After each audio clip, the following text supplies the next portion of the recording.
Hello, guys. This is Engineer Waqas Ahmed, and today we are going to talk about do you want to work in Gulf region? Please let me know if you want to move out to the Gulf region. Please, everybody, write in the chat box. Make your consent. Make your mindset. Gulf region के अंदर क्या आप जाकर काम करना चाहते हैं? Every engineer, either you are civil, electrical, mechanical, everybody want to move out, right? So मेरा सेशन यहां से क्यों स्टार्ट हो रहा है, ये स्पेसिफिकली मैंने जो आज का सेशन डिजाइन किया ना, आई will be supporting you people के यार अपने कंट्री के अंदर जितना काम कर लिया, यस यू आर राइट, लेकिन आप गल्फ रीजन में जाना है। लेकिन गल्फ रीजन के अंदर भी उस जॉब कैरियर को ढूंढना है जो व्हाइट कॉलर हो, अच्छी सैलरी वाला हो और लॉन्ग रन हो, ठीक है? और मेरा एक क्वेश्चन है आप लोगों से, क्या आपने कभी सोचा कि मैं आज से 2 साल के बाद कहां पे अपने लिए अपनी जॉब अपॉर्चुनिटीज को तलाश कर रहा हूँ? 2 साल के बाद कहां पे होऊंगा? कभी सोचा आपने ऐसा? मुझे ये बताइएगा चैट बॉक्स में प्लीज। आज से 2 साल बाद मैं कहां पे होऊंगा, प्लीज। ओके, चलें जी, गुड है। कुछ लोगों ने सोचा और कुछ लोग सोच रहे हैं और कुछ लोग कह रहे हैं कि नहीं जी हमने नहीं सोचा, और हमें सोचने का मौका इसलिए नहीं मिला क्योंकि अवेयरनेस नहीं थी। It's not happening. आपको गल्फ रीजन जाने का मौका नहीं मिल रहा, वाई? इसका सवाल का जवाब तलाश करते हैं आज के इस सेशन के अंदर। सबसे पहले हम देखते हैं कि क्यों मूव करना चाहिए, why you should move out. आपको गल्फ रीजन मूव क्यों करना चाहिए? क्योंकि मैं हमेशा ये कहता हूं कि जो गल्फ रीजन है ना, वो आपको 10-20 गुना ज्यादा सैलरी देता है whatever you are getting in Pakistan, India, Bangladesh और any other place. Gulf region आपको बहुत अच्छी सैलरी देगा, आपकी कदर करेगा। एंड ये सबसे पहला मसला है। हम फ्रेश इंजीनियर्स को भी गाइड कर रहे हैं कि how you people can make your job opportunities in Gulf region. Fresh engineers को अपने मुल्क में जॉब अपॉर्चुनिटीज नहीं मिल रही। एवरीबडी वांट्स कि आपके पास एक्सपीरियंस होना चाहिए। Is it like that? आप सब लोगों को मसले मसाइल आए होंगे ये वाले, ठीक है, फ्रेश इंजीनियर्स। लेकिन जब फ्रेश इंजीनियर को कुछ अरसे के अंदर सैलरी मतलब जॉब मिल जाता है, तो सैलरी का बहुत बड़ा प्रॉब्लम है। इतनी कम सैलरी किसी मजदूर के साथ भी, समझ लें कि मजदूर भी इतने पैसे कमा रहा होता है। So engineer is feeling very pity कि यार मैं इसलिए इंजीनियर बना था। So low salary is the biggest thing. आपको पता है दुनिया में सबसे बड़ी मोटिवेशन क्या है? पैसा। अगर आपको आपकी एबिलिटीज के मुताबिक पैसा मिले ना, तो आप वो काम खुशी से करते हैं। But in engineering it is a reverse thing. शुरू में इतने कम पैसे मिलते हैं कि आपको मोटिवेशन रखना बहुत मुश्किल हो जाती है। लेकिन इसकी सिर्फ वजह इंडस्ट्री नहीं है, इसकी वजह हमारे अंदर भी है। हमने इंजीनियरिंग कर लेते हैं, 4 साल इंजीनियरिंग की मतलब कंप्लीट करने के बाद जब हम इंजीनियरिंग यूनिवर्सिटी की चार दीवारी से बाहर निकलते हैं, we have no clue, nothing. पहले नंबर पे तो हमें अवेयरनेस ही नहीं होती। अवेयरनेस का मतलब कि हमें किस कंपनी को ज्वाइन करना चाहिए, कौन से स्किल सीखनी है, कहां पे अप्लाई करना है, गल्फ रीजन के अंदर कौन कौन सी कंपनी काम कर रही है। अगर किसी वजह से कोई लो सैलरी जॉब मिल जाती है तो फिर हम उसको चेंज नहीं कर पाते। हमारे अंदर डर होता है कि भैया अगर हम इस कंपनी को छोड़ेंगे तो अगली कंपनी हमें रखेगी नहीं, ठीक है ना? होता है ना डर? किस किस के अंदर ये डर है, मुझे चैट बॉक्स में बताएं। आप लोगों के अंदर ये डर जो है ना, आज खत्म करना है। आप लोग सोचते हो यार इस कंपनी को छोड़ोगे तो कौन सी कंपनी हमें रखेगी। तो कैरियर चेंज का डर हमें मौत से भी ज्यादा होता है। This is the biggest fear, ठीक है? 80% लोगों के साथ ये मसला होता है। नो स्किल डेवलपमेंट, ये डर सिर्फ इसी वजह से होता है। ये सारे मसले, फ्रेश इंजीनियर को कोई हायर नहीं करता, आपकी सैलरी नहीं बढ़ रही, आप कैरियर चेंज नहीं कर पा रहे, आपके पास अवेयरनेस नहीं है। Why? Because you don't have any skill set as per your job career. आपके पास कोई स्किल नहीं है। सो आज के सेशन के अंदर मैं जॉब हंटिंग के बारे में भी बताऊंगा, और ये भी बताऊंगा कि हम, आप सोच रहे हैं ना आई कांट डू दैट, आपने आज के सेशन के बाद ये सोचना है I can do that. That is the success to key. आपको मेरी स्टोरी से सीखने की जरूरत है। Welcome, this is engineer Waqas Ahmed and I was graduated back in 2010। आप कहेंगे यार ये इतना पुराना बंदा है। मैंने 2010 से ग्रेजुएट किया और for 1 year I was jobless. मेरे पास कोई नौकरी नहीं थी। फॉर 1 ईयर मैंने इस 1 साल में क्या सीखा? I was efficient in snooker. Snooker, पता है ना वो गेम होती है, क्योंकि मेरे मोहल्ले के अंदर एक बड़ी अच्छी स्नोकर की शॉप थी and I wasted that time. इस एक साल के अंदर मैं क्या करता था, मैं गूगल पे जाता, किसी कंपनी के अंदर जॉब आ रही है, I was posting that my CV on that job ad और back to the snooker club. और मैंने स्नोकर बड़ी अच्छी खेलनी शुरू कर दी। ठीक है, मतलब मुझे कुछ फायदा नहीं था एक साल के अंदर, मेरे पास कोई अवेयरनेस नहीं। देन अल्टीमेटली आई डिसाइडेड कि भैया मैं कब तक इस तरह के कामों के अंदर रहूंगा। ठीक है, so I start learning about the things. Right, क्या सीखना शुरू किया मैंने? सबसे पहले मुझे किसी ने बताया कि दुबई के अंदर बहुत सारी जॉब्स हैं। राइट, तो मैंने दुबई का वीजा पकड़ा और 3 महीने के लिए दुबई चला गया। I had no idea at that time. ठीक है, मेरे पास उस टाइम कोई आइडिया नहीं था कि क्या करना है, लेकिन 3 महीने का ब्लाइंडली वीजा लिया और वहां पे मैं चला गया। जैसे ही मैं वहां पे लैंड किया in Sharjah, within 3 months I was able to secure a job in oil and gas. ठीक है, ऑयल एंड गैस के अंदर मुझे जॉब मिल गई, but job was like technician job, assistant engineer job, not a engineer job, like very, लेकिन एक American company के अंदर जॉब थी। You understand? सैलरी भी बहुत अच्छी थी। Eight that time my ego was hurted कि मैं इंजीनियर हूं और मुझे इंजीनियर वाली जॉब मिलनी चाहिए, but then I looked at the salary. अगर मैं अपने कंट्री के अंदर वापस आता तो उतनी सैलरी लेने के लिए मुझे शायद 5-10 साल काम करना पड़ता, जो सैलरी मुझे उस टाइम पे अबू धाबी के अंदर मिल रही थी। फिर किसी ने मुझे समझाया कि भैया आप वक्त के साथ साथ स्किल्स पे काम करना, आपको ये लोग प्रमोट कर देंगे एक इंजीनियर के तौर पे भी, सो आप इसको ज्वाइन कर लें। सो मैंने ज्वाइन कर लिया and from there my journey was started. मेरी सोच बदली कि दुनिया के अंदर जो कंपनीज हैं वो किस तरीके से काम कर रही हैं। हम लोगों के अंदर एक चीज की कमी है, इन्वायरमेंट एंड अवेयरनेस। सो आज के सेशन के अंदर मैं अपने 15 साल एक्सपीरियंस को आप लोगों के साथ शेयर करूंगा। आप लोग भी गल्फ रीजन के अंदर ना सिर्फ जॉब ले सकते हैं बल्कि एक अच्छी जॉब ले सकते हैं और अगले अगले 5 से 10 साल के अंदर आसानी से किसी भी कंपनी के अंदर एक प्रोजेक्ट मैनेजर की पोजीशन को अचीव कर सकते हैं। एक अच्छे प्रोजेक्ट मैनेजर की पोजीशन को एक स्ट्रैटेजी चाहिए, उसके लिए प्लानिंग चाहिए कि आपने कब कहां पे क्या चीजें सीखनी है। अगर आप वो चीजें सीखते हो, एक प्रॉपर तरीके से जॉब हंटिंग करते हो, you can become a project manager in next 5 to 10 years। ये प्लानिंग करनी पड़ती है। ऐसा नहीं होता कि आपके हाथों की लकीरों में ये चीज लिखी होगी then it is going to happen for you. Not like that, you have to struggle for it. आप यूएई चले जाएं, वहां पे इंडिया, पाकिस्तान, अफगानिस्तान, बांग्लादेश और यूरोपियन इतने सारे इंजीनियर्स हैं। You have to shine out. Remember that you have to struggle hard, you have to work smart, you have to bring skills on your CV. Understand? So let's start how to explore this journey from today onward. सबसे पहले, I was engineer who worked so far in these 15 years all these projects. एक engineer के तौर पे, एक planning engineer के तौर पे, I have worked on civil construction projects, MEP projects, airport, oil and gas and refinery construction projects. Why? I was too much multi dimensional. मैंने अपने जॉब कैरियर को स्टार्ट किया था ऑयल एंड गैस से, and with the passage of time I was changing the companies because of my skills.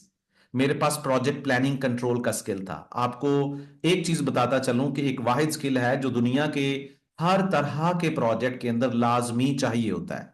चाहे आप इस project की बात कर लें, इस प्रोजेक्ट की, हर प्रोजेक्ट को सक्सेसफुली कंप्लीट करने के लिए you need very solid skills like project management. इसकी आगे मैं सारी एक्सप्लेनेशन देता हूं।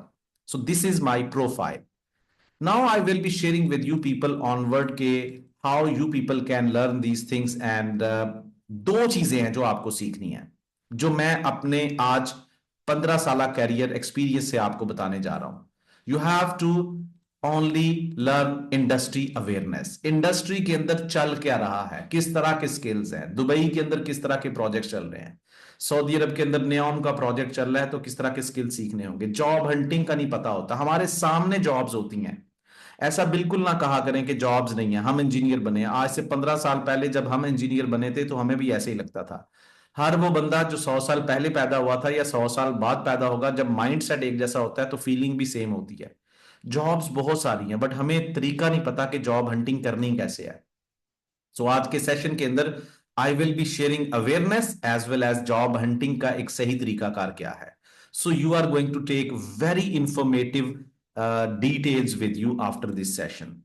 And why you should go for Gulf region, ये तो आपको पता ही है, 10-12 गुना ज्यादा सैलरी है यार, ये तो मैंने आपको बता दिया है, ऐसा ही है ना। लेकिन आपको अगले 2 से 3 महीने के लिए अंडरग्राउंड हो जाए, अपने रिश्तेदारों के लिए, अपने दोस्तों के लिए, शादियों पे नहीं जाना, आवारागर्दी नहीं करनी। The way I wasted my first year snooker खेलकर, क्रिकेट खेलकर, या अपना टाइम पास नहीं करना, भैया टाइम है ही नहीं। लोग टिकटॉक पे वीडियोस बना के टिकटॉकर बन रहे हैं, हम इंजीनियर्स हैं, हमारे पास ज्यादा टाइम नहीं है, ठीक है, समझ रहे हो ना, हम यूट्यूबर हैं। हमें तो अगर इंजीनियरिंग के अंदर अच्छी जॉब लग गई तो हम तो बहुत अच्छे लेवल पे जा सकते हैं, right. So what we need to do, वो एक बॉक्सर की कोटेशन है, अगर थोड़ा टाइम जेल कर, if you are going to suffer for a shorter time like 2 6 months 4 months, और आपका फ्यूचर बन रहा है ना, तो आप कोशिश करें कि वो 4 से 6 महीने मेहनत कर लें ताकि अगली लाइफ आपकी बन जाए।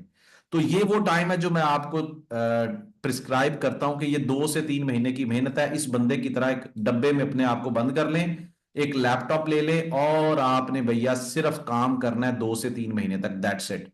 You are going to find best job opportunity interview calls. Understand? So let's start how to do these things one by one. सबसे पहले आपको इंजीनियरिंग इंडस्ट्री की अवेयरनेस चाहिए। इस अवेयरनेस को मैं थोड़ा सा इस तरीके से बताऊंगा, मुझे पता है कि आज के सेशन के अंदर बहुत सारे मैकेनिकल इंजीनियर्स हैं, इलेक्ट्रिकल इंजीनियर्स हैं, केमिकल इंजीनियर्स हैं, they are working on refineries, plants, heavy mechanical complex areas, oil and gas projects, then road construction, MEP, इस तरह के प्रोजेक्ट्स पे बहुत सारे लोग काम कर रहे हैं, राइट। अब मैं आपको ना इंडस्ट्री के अंदर काम कैसे होता है, पूरी दुनिया के अंदर जो इंजीनियरिंग के प्रोजेक्ट्स हैं, इन प्रोजेक्ट्स के ऊपर पता है कैसे काम होता है। आई will be sharing with you people a framework, जिससे आपको आइडिया होगा डिफरेंट तरह के जॉब कैरियर्स के बारे में, कि यार प्रोजेक्ट मैनेजमेंट के अंदर कितनी पावर है। प्रोजेक्ट मैनेजमेंट को ना आप 5 हिस्सों में डिवाइड कर सकते हो। ये एक इंजीनियरिंग के अंदर, वो कहते हैं ना कि हमने इंजीनियरिंग पढ़ी है, हम टेक्निकल लोग हैं, लेकिन अगर हम ये एक स्किल सीख लें ना प्रोजेक्ट मैनेजमेंट का, तो हम लीडिंग जॉब कैरियर की तरफ आ जाते हैं, जिसका हमें किसी ने बताया ही नहीं है। ये प्रोजेक्ट मैनेजमेंट का जॉब कैरियर जो है, ये हर एक प्रोजेक्ट में होता है, ठीक है। आप समझ लें, ये बिल्डिंग, एक दफा चैट बॉक्स में हमें, मुझे आप लोगों की तरफ से चाहिए, क्या हम रोड का प्रोजेक्ट हो, कंबाइंड साइकिल पावर प्लांट हो, pipeline, oil and gas, airport, shut down, refinery, textile mill, cement industry, what ever you can imagine, क्या ये प्रोजेक्ट्स हम प्रोजेक्ट मैनेजमेंट, जिसको हम कहते हैं टाइम मैनेजमेंट, पैसों की मैनेजमेंट, कॉस्ट मैनेजमेंट, काम करने वालों को मैनेज करना, यानी रिसोर्स मैनेजमेंट, इसके बगैर हम सक्सेसफुली अचीव कर सकते हैं कि नहीं कर सकते? यस और नो में जवाब दे दे please. Can we do that? No. That is the biggest unawareness. ये किस भाई ने कहा यस? आतिफ कह रहे हैं yes, good, thank you. Pakistan India के अंदर कर सकते हैं, yes you are right, but I am supporting you कि आप थोड़े से स्किल्स ऐड करें, और गल्फ रीजन के अंदर आपकी ना सीवी दिनों के अंदर शॉर्टलिस्ट हो जाएगी। आप उन उन चीजों को अडॉप्ट करने जा रहे हैं जिसके बारे में इस सेशन से पहले आपको किसी ने नहीं बताया होगा। आप अपने यूनिवर्सिटी के सीनियर्स जो यूएई के अंदर काम करते हैं, उनसे भी राब्ता कर सकते हैं। सो प्रोजेक्ट मैनेजमेंट क्या है? ये दुनिया के हर काम के अंदर इन्वॉल्व है, इवन कि आपकी लाइफ के अंदर भी है। इवन कि आप जब सैलरी लेके घर जाते हैं तो आप टाइम कॉस्ट मैनेजमेंट कर रहे होते हैं, आप अपने इर्द गिर्द के लोगों को मैनेज करते हैं, वो रिसोर्स मैनेजमेंट है। तो प्रोजेक्ट मैनेजमेंट को हम 5 हिस्सों में डिवाइड करते हैं। कोई भी हमारा प्रोजेक्ट है, उसको किस तरीके से लेके चलना है। तो प्रोजेक्ट मैनेजमेंट का पहला फेज कहलाता है इनिशिएट फेज। इस फेज के अंदर आपने बिल्डिंग बनानी है, आपने रोड बनाना है, you are going to manage that data. Feasibility report बनाएंगे सबसे पहले, फिजिबिलिटी रिपोर्ट। सबसे पहले यू आर गोइंग टू, आपका बिल्डिंग का प्रोजेक्ट है, रोड का प्रोजेक्ट है, प्रपोज होता है कि we are going to construct a road, building, oil and gas, proposal होता है ना, सुजेशन होती है।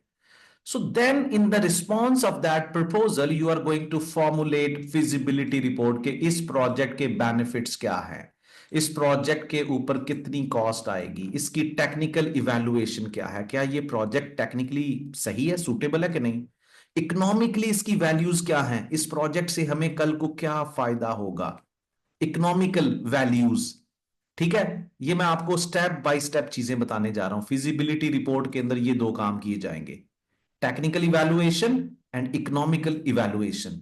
कि ये कोई भी प्रोजेक्ट है दुनिया का, उसकी फिजिबिलिटी रिपोर्ट बनती है और उसमें ये दो काम होते हैं। टेक्निकल इवैल्यूएशन, अब इसका मतलब क्या होता है? मुझे रोड बनाना है, तो क्या ये रोड का रूट ठीक है या इसके अलावा कोई और शेप दी जाए on the basis of this land? अगर बिल्डिंग बनानी है तो क्या ये बिल्डिंग ठीक है यहां पे? अगर मुझे ऑयल एंड गैस का प्रोजेक्ट लगाना है तो उसमें किस तरह की पाइपिंग लगेगी? क्या ये सिटी के करीब बन रहा है या दूर है? इन्वायरमेंट रिपोर्ट क्या कहती है? जब इस तरह की रिपोर्टिंग पास हो जाती है, then the next step is called feed, front end engineering design. Feed, front end engineering design, या हम इसको बोल सकते हैं बेसिक डिजाइन, बेसिक या कंसेप्चुअल डिजाइन। मतलब यार ये बिल्डिंग बननी है, तो आप कहते हो यार ये ना, मतलब बिल्डिंग का लेआउट मॉडल बेसिक लेवल पे, उसका जो सर्वे डाटा होता है, उसके कोऑर्डिनेट्स, रोड्स है, तो बिल्कुल बेसिक लेवल का आइडिया कि यार ये रोड यहां यहां से गुजरेगा। समझ रहे हैं? तो ये दूसरी रिपोर्टिंग होगी। पहली फिजिबिलिटी रिपोर्ट है, एंड देन सेकंड फीड। ये किसी भी प्रोजेक्ट के ऊपर आप इसी प्रोसेस को इंप्लीमेंट करेंगे। You understand? This is initiate. Then the second is called planning phase. Planning, इस प्लानिंग फेज के अंदर क्या होगा? दुनिया का कोई भी प्रोजेक्ट होगा, इस फेज के अंदर प्रोजेक्ट मैनेजमेंट स्ट्रेटजी के मुताबिक आपकी डिटेल्ड इंजीनियरिंग डिजाइन बनेगा। वही जो बेसिक डिजाइन था, उन पैरामीटर्स की बेस पे आपका डिटेल डिजाइन बनना शुरू हो जाएगा। आपके डिजाइनर्स आपकी जो ये बिल्डिंग है उसकी ना डिटेल के अंदर स्ट्रक्चरल ड्राइंग्स बनाएंगे। पाइपिंग है तो आइसोमेट्रिक ड्राइंग्स बनेगी। आपकी रोड कंस्ट्रक्शन का प्रोजेक्ट है तो क्रॉस सेक्शंस बनना शुरू हो जाएंगे। ठीक है, यानी कि डिटेल के अंदर काम स्टार्ट हो जाएगा। पहले बेसिक डिजाइन था फीड में, यहां पे डिटेल डिजाइन बनना शुरू हो जाएगा। अब क्वांटिटी सर्वेयर्स का काम आ जाएगा, एस्टिमेटर्स। एस्टिमेटर्स या क्वांटिटी सर्वेयर्स क्या करेंगे? क्वांटिटीज को एस्टिमेट करेंगे, और क्या बनेगा? Bill of quantity. ठीक है, बिल ऑफ क्वांटिटी के अंदर वो बताएंगे कि अच्छा जी ये डिजाइन से निकलता है, आपका डिजाइन बन गया ऊपर, डिटेल इंजीनियरिंग डिजाइन, उससे आप क्वांटिटीज निकालते हो। यहां पे मैं एग्जांपल देता हूं, जब आपने देखा होगा किसी अपने घर का नक्शा बना के, you are going to consult with mason और मिस्त्री साहब और ठेकेदार, and that guy is going to take a deep breath, लंबा सांस लेके वो कहेगा अच्छा जी चौधरी साहब ये ना आप इतनी सीमेंट की बोरियां मंगवा ले, इतनी ईंटें मंगवा ले। वो उस टाइम पे अपने जहन में क्वांटिटी कैलकुलेट कर रहा होता है, ठीक है ना, आपकी विड्थ को एरिया से मल्टीप्लाई करके लेंथ से, ठीक है ना। So that is bill of quantity. अभी हम इसको प्रोफेशनल तरीके से भी डिस्कस करेंगे, तो ये डॉक्यूमेंट बन जाएगा। इससे आप एस्टिमेट करोगे कॉस्ट, कि हमारे प्रोजेक्ट के अंदर कितने पैसे लगेंगे। उसकी बेस पे आप यहां पे कॉन्ट्रैक्ट लिखोगे। कॉन्ट्रैक्ट का मतलब क्या होता है? कि यार ये जो प्रोजेक्ट किया जाएगा, इस प्रोजेक्ट पे कितना पैसा लगेगा, कौन लगाएगा, किस तरीके से हमने कितना टाइम में ये प्रोजेक्ट बनाएंगे, पेमेंट मेथड्स क्या होंगे, क्वालिटी क्या होगी, स्टैंडर्ड्स क्या होंगे। अंडरस्टैंड? फिर इसी की बेस पे जो काम होगा, हमारा वर्क है, उसका वर्क शेड्यूल बनाया जाएगा। ठीक है, कि यार ये जितने भी काम है आपके, डिजाइनिंग के, प्रिक्योरमेंट के, कंस्ट्रक्शन के, बिल्डिंग फाउंडेशन बनेगी, दीवारें बनेगी, छत बनेगा, ये कब कब काम होंगे और कौन कौन करेगा। समझ रहे हो बात को? पूरा वर्क का प्रोग्राम बनेगा, ताकि इस काम को करने के लिए जितनी भी कंपनीज उस प्रोजेक्ट में इन्वॉल्व हैं, जितने भी लोग हैं, वो एक पेज पे हों। Work schedule I will be showing you.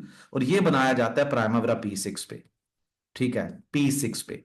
ठीक है, क्योंकि Primavera P6 is specifically allocated software for such kind of things. उसके बाद इस शेड्यूल से कुछ चीजें निकाली जाती है, अब आप समझना शुरू कर देंगे। इस चीज से निकाला जाता है कि इस प्रोजेक्ट की कॉस्ट मैनेजमेंट क्या है, पैसा किस तरह से, फंडिंग रिक्वायरमेंट, किस महीने में कितना पैसा लगेगा, रिसोर्सेज कब कब कौन से चाहिए। अब आपको मैं एक मजे की स्टोरी सुनाने जा रहा हूं। When I joined my first job in Abu Dhabi in oil and gas sector, so वहां पे एक प्रोजेक्ट था, एक मैनेजर को उन्होंने निकाल दिया। अब आप सोचेंगे क्यों निकाला? क्योंकि हमारा प्रोजेक्ट स्टार्ट हुआ था जनवरी से, और it was like 12 months project, दिसंबर में इसको खत्म होना था। और हमारे प्रोजेक्ट के अंदर ना शुरू में थोड़ा थोड़ा काम था, लेकिन क्रेन चाहिए थी हमें, दो हैवी किस्म की। ठीक है, अब इस बंदे ने ना, मैनेजर ने, इसने भी नया नया ज्वाइन किया था, इस बंदे ने ना क्रेन जो है वो फरवरी के अंदर ही ऑर्डर दे दिया सप्लायर को कि आप क्रेन हमारी कंपनी में भेज दें। अब उस क्रेन का जो एक दिन का रेंट होता है ना, वो $500 तक का था। ठीक है, लेकिन मजे की बात बताऊं कि वो क्रेन की यूटिलाइजेशन ही जून में स्टार्ट होनी थी, इस बंदे ने फरवरी में मंगवा ली। अब खुद अंदाजा लगाएं कि अब कॉन्ट्रैक्ट हो चुका था कंपनी का, ठीक है, तो रिसोर्स जो रिक्वायरमेंट प्लान है ना, वो भी इससे निकलता है कि हमें कहां पे कौन सा रिसोर्स चाहिए।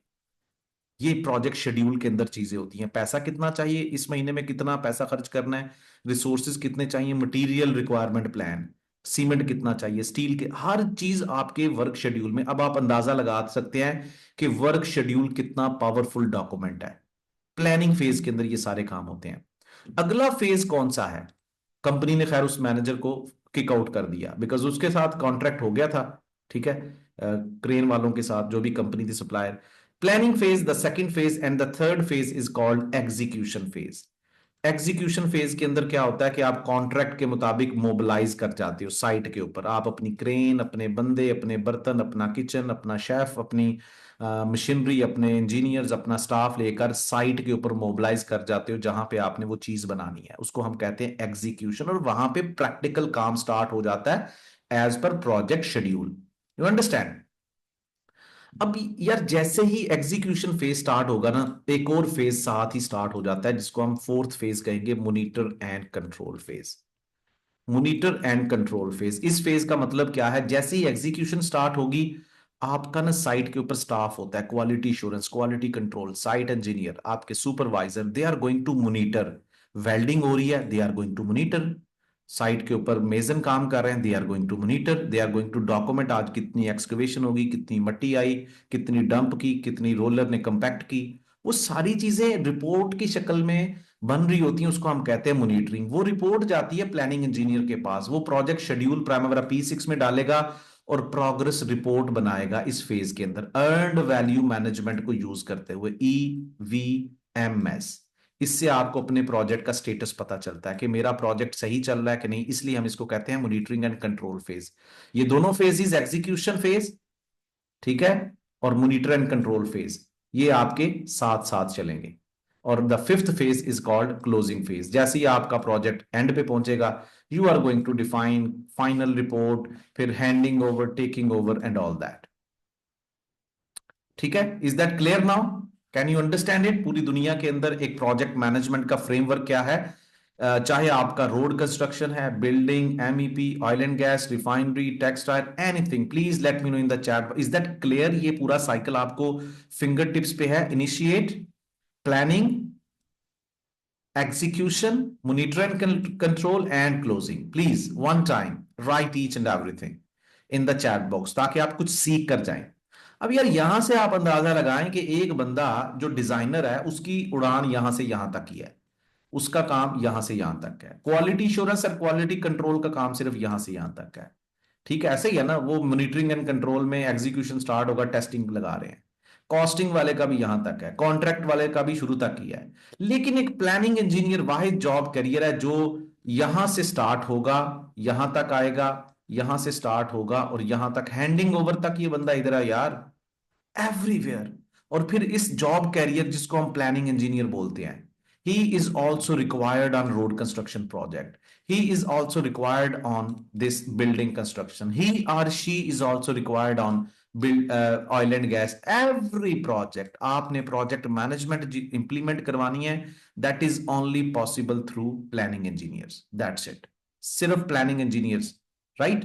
और ये भी नहीं है कि सिविल इंजीनियर बन सकता है, electric, everybody, every engineer need to learn few skill sets. अच्छा जी, अब यार थोड़ा सा इसका जॉब रोल देख लेते हैं कि इसका जॉब रोल क्या है। जॉब रोल यार इस बंदे का कुछ इस तरीके से है, मैं आपको बता देता हूं ये करेगा क्या। Planning engineer is like project का शेड्यूल बनाना, मैंने आपको पहले बता दिया, using certain skills. Planning engineer बनता कैसे, रेसिपी बताने जा रहा हूं, स्टे फोकस्ड। पहले तो इसको सीखना है प्रोजेक्ट मैनेजमेंट, सीखना नहीं, कॉन्सेप्ट्स हैं, ठीक है।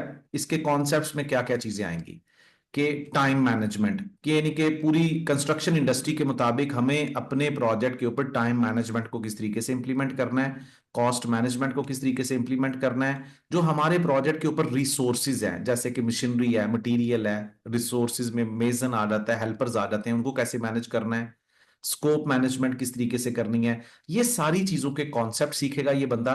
बहुत ही आसान है।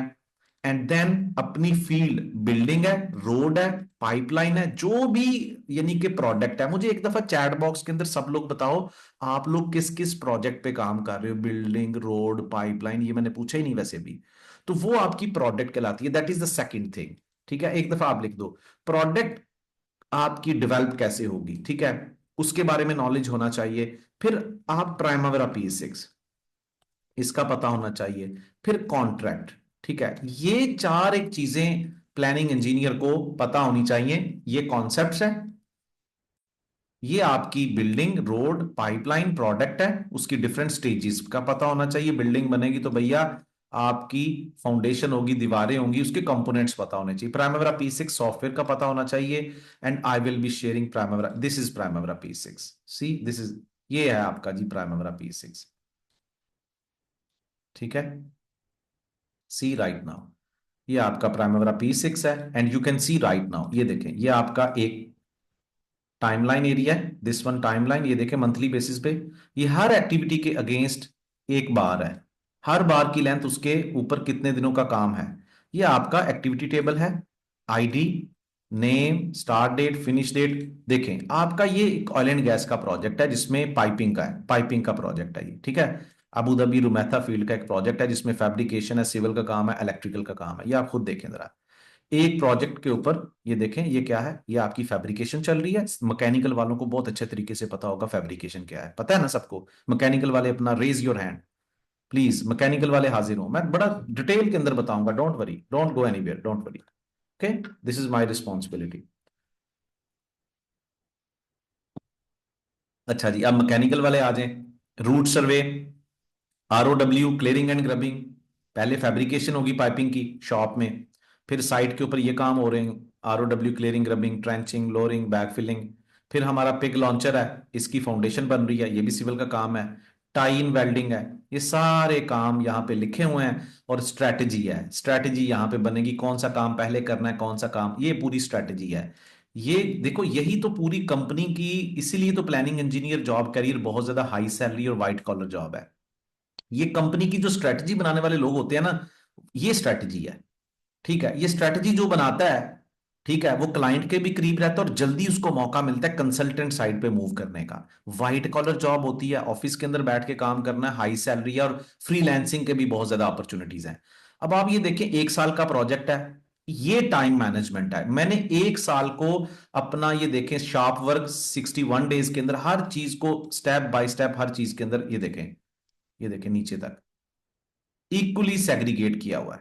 अंडरस्टैंड, इसको हम कहते हैं टाइम मैनेजमेंट। ये क्रिटिकल पाथ मेथड बन रहा है। फिर इसको आप समझ लें कि कॉस्ट मैनेजमेंट के अंदर लेके जाना है, तो आप ये देखें इजीली, अभी आप जस्ट जलवे देखें कि कितना आसान सॉफ्टवेयर है।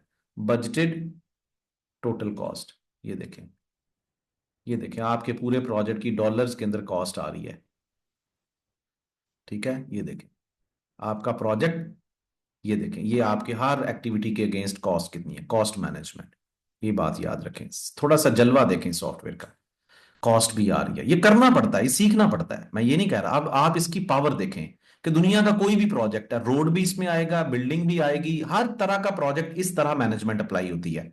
अब इसके ऊपर रिसोर्सेज आप समझ लो कि यार काम करने वाले लोग, ये देखो, मैं अभी आपको दिखाता हूं, वो भी डिटेल है कि यार इसके ऊपर लेबर कितनी काम कर रही है, non labour, skilled labour, welding के ऊपर कितने लोग काम कर रहे हैं, कितने कितने घंटे हैं उनके, NDT टेस्टिंग है, हाइड्रो टेस्टिंग है, कितना पैसा लग रहा है। ये जो पैसा $1240 है, उसका भी ब्रेक डाउन है यहाँ पे कि किसको कितने पैसे देने, उसने कितने घंटे काम करना है।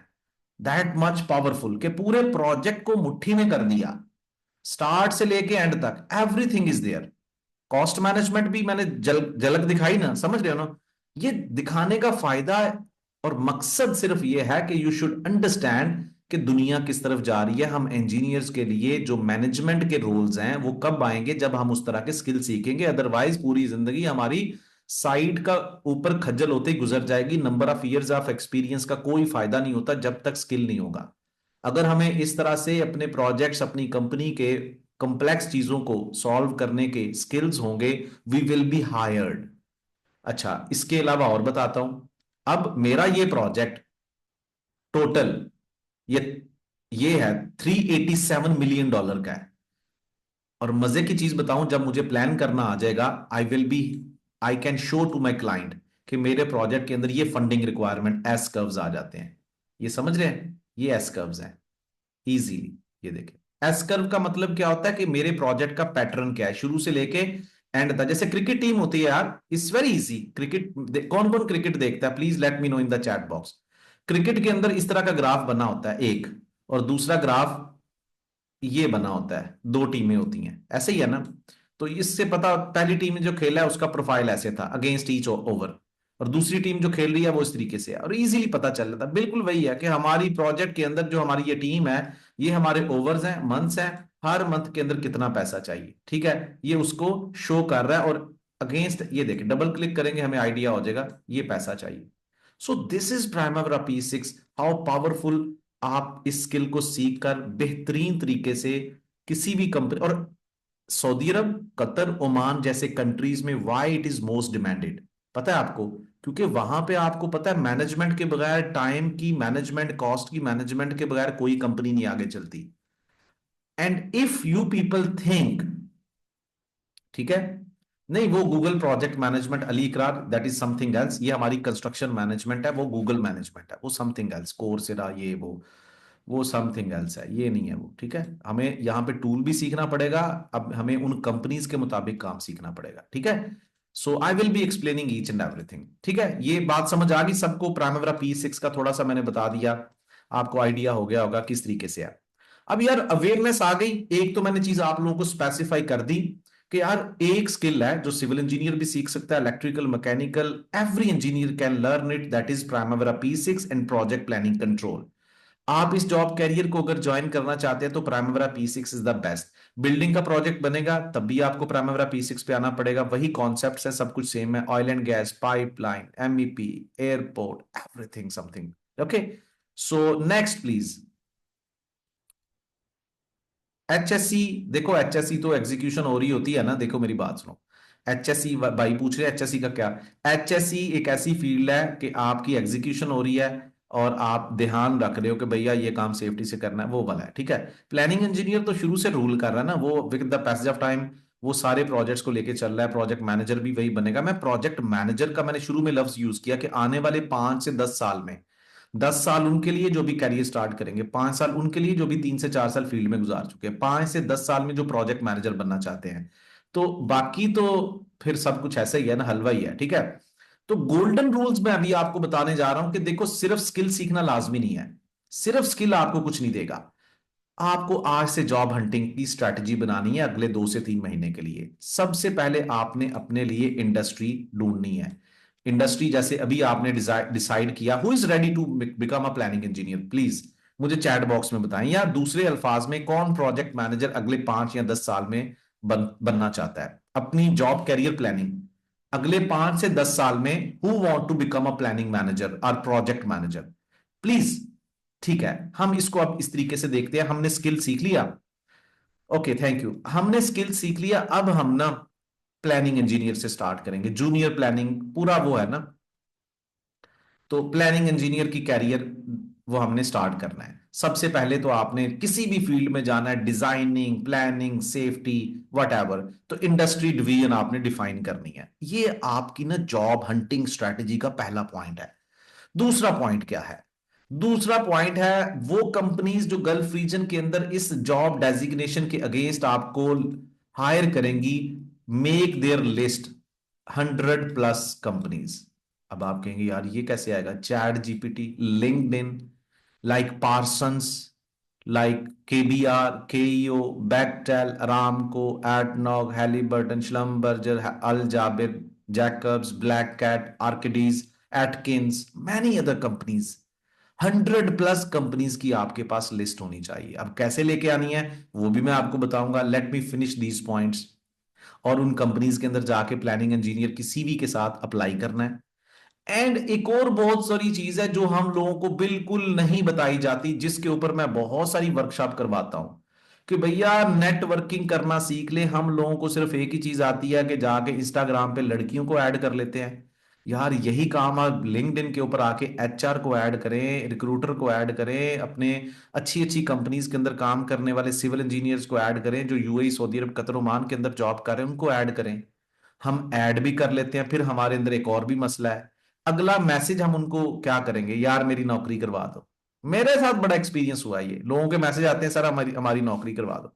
दे थिंक कि यार सिर्फ दुनिया में हम दो ही हैं, एक मैं और एक वो बंदा जो मुझसे नौकरी मांग रहा है।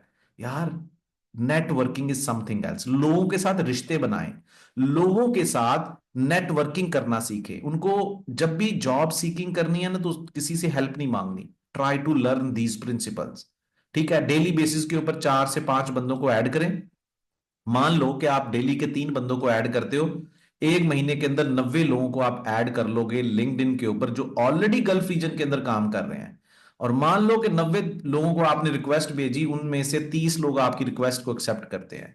30 लोगों के साथ जब आप गपशप लगाएंगे तो सिर्फ 10 लोग आपके साथ गपशप लगाएंगे। इनको never ever ask them for job.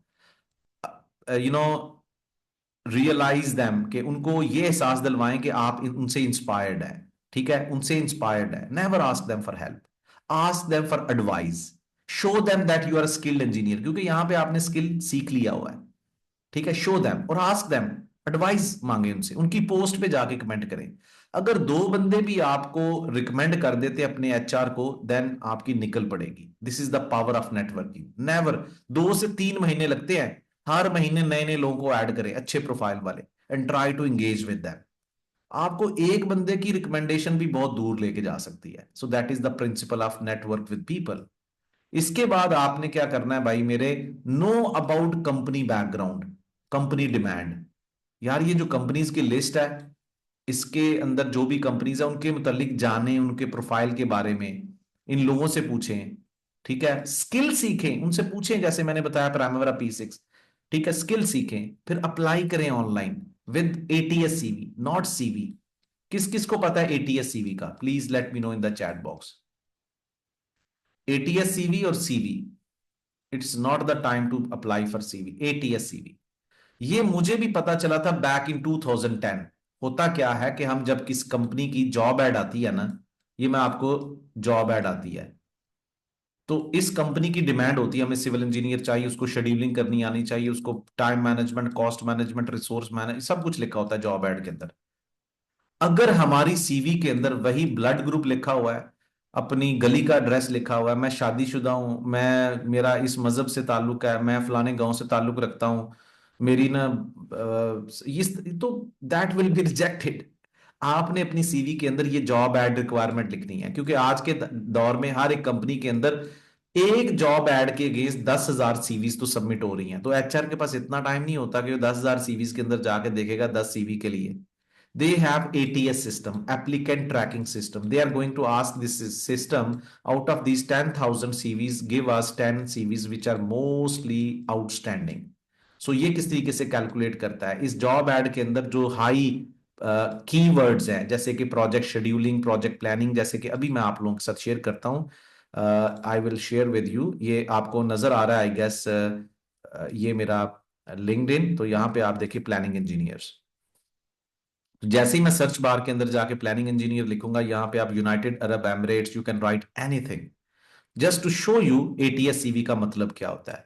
Dry docks planner के अंदर भी जा सकते हैं, ये नई जॉब्स हैं, सीनियर प्लानिंग इंजीनियर। तो ये देखें, ये जो रिक्वायरमेंट्स हैं, these should be existing in your CV. ठीक है, ये आपकी सीवी के अंदर होनी चाहिए चीजें, यू अंडरस्टैंड। फिर इसी तरीके से आप ये देखें, ये कंपनीज, आप लिंक्डइन के ऊपर जाएं, पेट्रोफैक्ट कंपनी आ गई, ड्राई डॉक्स आ गई, कैट ग्रुप आ गया, डीबीबी कंट्रैक्टिंग आ गई, Mace planning engineer MEP, DBB contracting LLC. ठीक है, ये देखिए Worley senior planning engineer, KPS planning engineer, WSP corp. ये देखिए ये कंपनी, पार्सन्स, बड़े बड़े नाम है ये, डब्ल्यूएसपी बड़ा नाम है ये। रिस्पॉन्सिबिलिटीज उसको चाहिए, prepare project tender programme, primary P6, ये देखिए आ गया ना। आपकी सीवी के अंदर प्राइमरी P6 लिखा होना चाहिए। आपकी सीवी के ऊपर लिखना होना चाहिए कि प्राइमरी P6 के ऊपर आप क्या काम कर सकते हैं। ठीक है, ये सारे कीवर्ड्स, यानी कि इस तरह की चीजें आपको शो करनी है। अगर पार्सन्स के अंदर जाएंगे, यू शुड नो कि यार उनको रिक्वायरमेंट क्या है, और मुझे इसी तरह से चीजों को, चैट जीपीटी को यूज करें भाई। ये कॉपी करें, लेकिन मैं ये नहीं कह रहा फेक करें, फेक करने का भी तरीका नहीं मैं आपको बता रहा। आपको पहले प्राइमवेरा P6 सीखना है प्रॉपर तरीके से, industry oriented, then you should start adding all these things. वरना तो इंटरव्यू के अंदर वो आपको बिल्कुल इतनी मेहनत का फायदा नहीं है। They will check you in interview within 1 मिनट। जो इसके अंदर पता क्या होता है, जब आप गल्फ रीजन के अंदर अप्लाई करते हैं तो पहली स्टेज क्या है, शॉर्ट लिस्टिंग। HR आपको मेल करेगा, आप इंटरव्यू के लिए शॉर्ट लिस्ट हो चुके हैं, ठीक है, आपकी शॉर्ट लिस्टिंग हो जाएगी। वो शॉर्ट लिस्टिंग के लिए ही मैं सारा कुछ बता रहा हूं, स्किल सीखें, CV बनाएं आपकी शॉर्ट लिस्टिंग के लिए। द सेकंड आपका इंटरव्यू है, 10 मिनट का इंटरव्यू होगा आपका, और उस इंटरव्यू को आपने HR के साथ करना है बेसिक लेवल का। वो आपको इसलिए इंटरव्यू करते हैं ताकि आप जॉब एड के मुताबिक हैं। तीसरा इंटरव्यू होता है आपका टेक्निकल मैनेजर के साथ, जो काफी लंबा होगा, और उसमें they are going to ask you technical questions. They are going to you know investigate ये बंदा काम भी किया हुआ कि नहीं, राइट। तो आपने पहले तो इसके लिए काम करना है, स्किल सीखे, इंडस्ट्री ओरिएंटेड, आपको पता होना चाहिए CV कैसे तैयार करनी है। That's what I am guiding you, right. So ये आपकी जॉब एड के अंदर मेंशन चीजें, चैट GPT के अंदर जाएं, उसको बताएं यार रीफ्रेज करके मुझे जॉब रिस्पॉन्सिबिलिटी, उसको कॉपी पेस्ट कर लें। हमेशा आपने ये नहीं करना कि ATS CV एक ही बनाई हुई है 2000 पेज के, और सिंपल CV होनी चाहिए, MS वर्ड के अंदर लिखी और PDF के अंदर कन्वर्ट करनी है। कोई कलर नहीं होना चाहिए, कोई उसके अंदर खाने नहीं होने चाहिए, सिंपल फॉर्मेट होना चाहिए। I have made many, CVs, on the basis of my जो भी मेरे सेशंस होते हैं। You understand? यहां तक आप मेरे साथ हैं? मजा आ रहा है जी? मुझे चैट बॉक्स में बता दें। और फिर इस स्किल की बेस पे सिर्फ आप जॉब नहीं करेंगे। अगर आपको जॉब मिल जाती है दैट्स ग्रेट, लेकिन अगर आपको जॉब नहीं मिलती मेरे भाई, I can give you guarantee कि ये जो प्राइमरी P6 का स्किल है ना, इसको आप USA, UK, ऑस्ट्रेलिया, कनाडा की मार्केट में ऑनलाइन बैठ के सेल कर सकते हैं। कैसे? उन कंपनीज के अंदर बहुत सारे, बहुत बड़ी मार्केट है, बहुत बड़ी मार्केट है USA और UK, ऑस्ट्रेलिया, कनाडा, यूरोप में, जिनको प्राइमरी P6 ओरिएंटेड स्किल्ड लोग चाहिए होते हैं, क्योंकि वहां पे इसकी बहुत ज्यादा प्राइस है। वो इंडियन पाकिस्तानी लोगों को देते हैं वहां पे 10-10 हजार डॉलर वो पे चार्ज करते हैं 1 महीने का। तो यहाँ पे $1,000 पे उनको प्लानर शेड्यूलर घर से बैठ के प्लान बना के दे रहा है। So start working as a freelancer as well. You understand? So ये एक जॉब हंटिंग का, ये एक मैंने बताया। उससे पहले मैंने अवेयरनेस के तौर पे पूरी इंजीनियरिंग इंडस्ट्री के बारे में बताया आपको। सो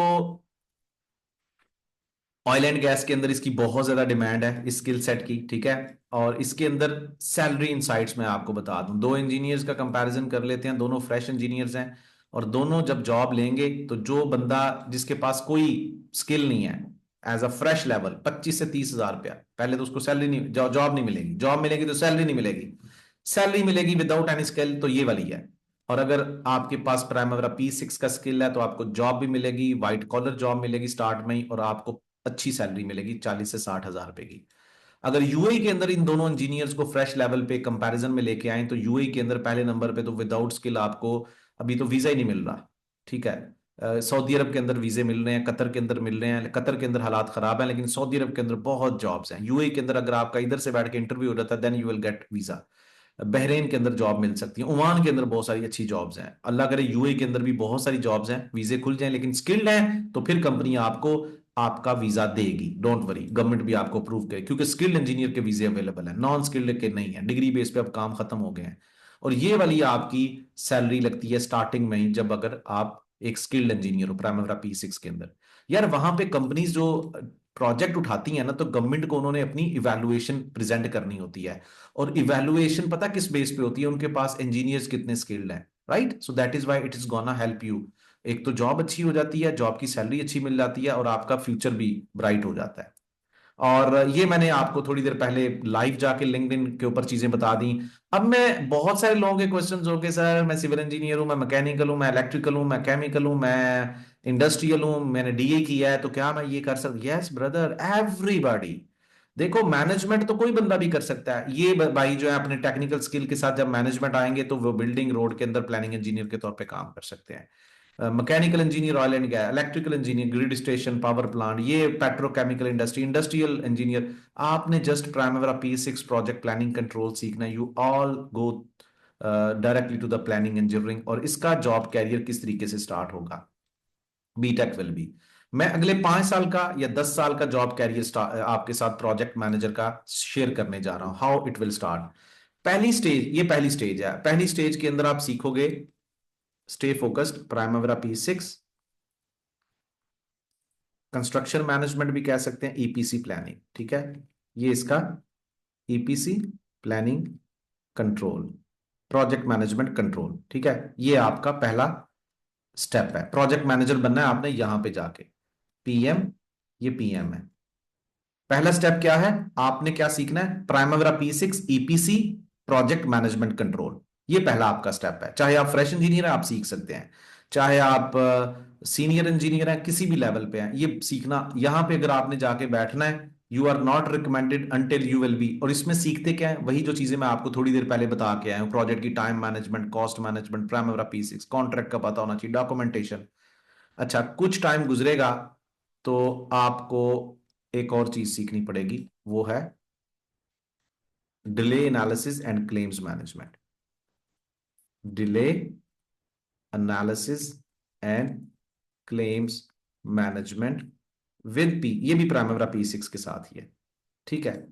अच्छा, इसमें क्या होता है, यहां पे आप सीखते हो कि प्रोजेक्ट को शेड्यूल कैसे करते हैं, ट्रैक कैसे करते हैं। इसमें आप एक रिपोर्ट तैयार करते हो रिस्क मैनेजमेंट की, कि वो प्रोजेक्ट टाइम पे कंप्लीट नहीं हुआ। यहां पे आपने डिसाइड किया 2 साल के अंदर प्रोजेक्ट करेंगे, यहां पे 2 साल गुजर गए, आपका प्रोजेक्ट कंप्लीट नहीं हुआ। Now you are going to conduct a report, किस वजह से वो प्रोजेक्ट लेट हुआ, क्या रिस्क थे, असेसमेंट करेंगे।